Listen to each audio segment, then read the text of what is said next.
Tamiya Plastic Model Company, first in quality around the world.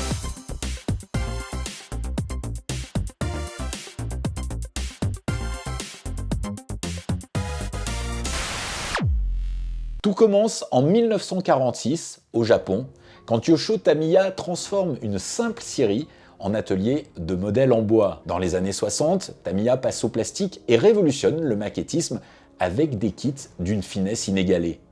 Dans les années 70, Tamiya lance ses premiers véhicules radiocommandés, mais c'est 10 ans plus tard, à l'âge d'or du RC, que des modèles comme la Grasshopper, le Hornet, le Hotshot, la Vente, le Monster Beetle ou le Cloudbuster deviennent de véritables icônes. Ils démocratisent le hobby et inspirent des générations de passionnés. Aujourd'hui encore, Tamiya rassemble une communauté immense de passionnés à travers le monde.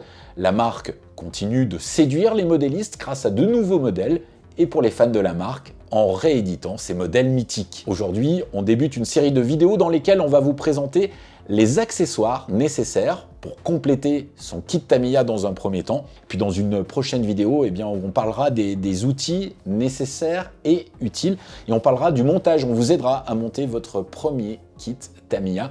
Soyez les bienvenus, on commence avec les accessoires pour compléter votre kit Tamiya. Si vous êtes débutant, voici les accessoires indispensables qu'il faut acheter en même temps que votre kit. Alors, premier accessoire indispensable pour faire fonctionner votre voiture, c'est la motorisation. La plupart des kits Tamiya sont livrés avec le mythique moteur à charbon Mabuchi 540, c'est signalé sur la boîte. Mais souvent, le variateur est nécessaire, même si, encore une fois, il peut être inclus. Ce qui est le cas d'ailleurs sur ce modèle, sur ce kit de TT02. C'est indiqué sur la boîte ou sur notre fiche produit sur le site internet rcteam.com. Si votre voiture possède un moteur mais pas de variateur, eh bien, il vous faudra choisir un modèle.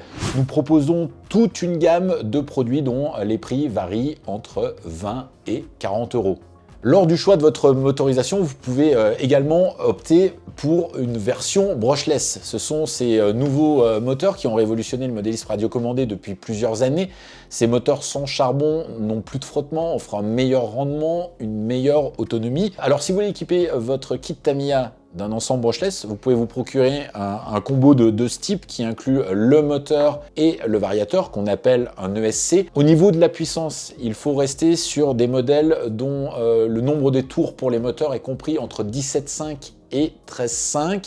Si on parle en termes de kV, il vous faut des moteurs compris entre 2000 et 2500 kV. Alors si vous faites le choix d'une motorisation brushless, nous vous conseillons fortement d'investir dans quelques options pour votre kit Tamiya. Arbre de transmission en métal, noix de cardan et les roulements à billes. C'est ce qu'on vous conseille si vous choisissez l'option brushless. Au niveau budget maintenant, pour un combo brushless, comptez entre 60 et une centaine d'euros. Pour actionner maintenant la direction de votre voiture, il vous faut un servo. Alors pour un modèle de loisir, vous pouvez choisir un servo avec un couple compris entre 6 et 9 kg pour un budget entre 15 et 20 euros. Si par contre vous voulez faire quelques courses, si vous voulez participer à un challenge Tamiya, dans ce cas-là, optez plutôt pour un modèle plus performant avec un couple plus élevé, surtout une vitesse de fonctionnement plus rapide. Le budget pour ce type de servo est compris entre 30 et 40 euros. On passe maintenant à la batterie. On trouve sur le marché encore aujourd'hui des kits Tamiya qui ont été conçus dans les années 80-90. Des châssis qui étaient alors conçus pour embarquer des accus NiMH dont la forme arrondie diffère un petit peu des accus plus traditionnels qu'on trouve aujourd'hui et notamment en lipo. C'est la technologie qu'on vous conseille. Donc heureusement sur le marché on va retrouver des accus lipo qui reprennent la forme des accus d'antan. Donc du coup vous allez pouvoir les installer très facilement sur votre châssis. Si par contre vous avez des accus modernes avec leur forme plus rectangulaire, il reste facile de les adapter moyennant quelques petites modifications, très facile à faire sur votre châssis. Enfin, qui dit accu dit forcément chargeur. Surtout si vous utilisez une technologie lithium et que vous n'avez pas encore ce type de chargeur à la maison, il faut penser à vous équiper d'un chargeur qui soit compatible avec les lipos. Donc chargeur et batterie sont indispensables également pour compléter votre kit Tamiya. Enfin, dernier équipement à prévoir si vous débutez, c'est un ensemble radio avec un émetteur et un récepteur. Nous vous conseillons d'aller voir notre vidéo dédiée aux radiocommandes. Ça vous permettra de faire votre choix et de choisir soit un modèle premier prix avec les fonctions essentielles, ou un modèle programmable qui vous permettra de l'utiliser avec plusieurs voitures radiocommandées et surtout d'effectuer des réglages plus complexes.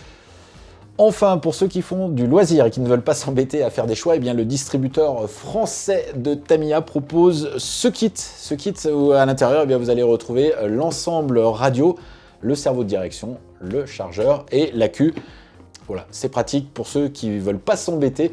Vous avez tout à l'intérieur pour compléter votre kit Tamiya. Dans une prochaine vidéo, on évoquera ensemble les outils utiles, voire indispensables au montage. Et puis si c'est la première fois que vous montez un kit Tamiya, eh bien on vous donnera les astuces et on vous expliquera comment procéder à ce montage. Je vous rassure, c'est très facile et à la portée de tous les modélistes. Voilà, retrouvez encore une fois tous les produits Tamiya, les kits, les accessoires, les options. Tous ces produits sont disponibles sur notre site internet rcteam.com.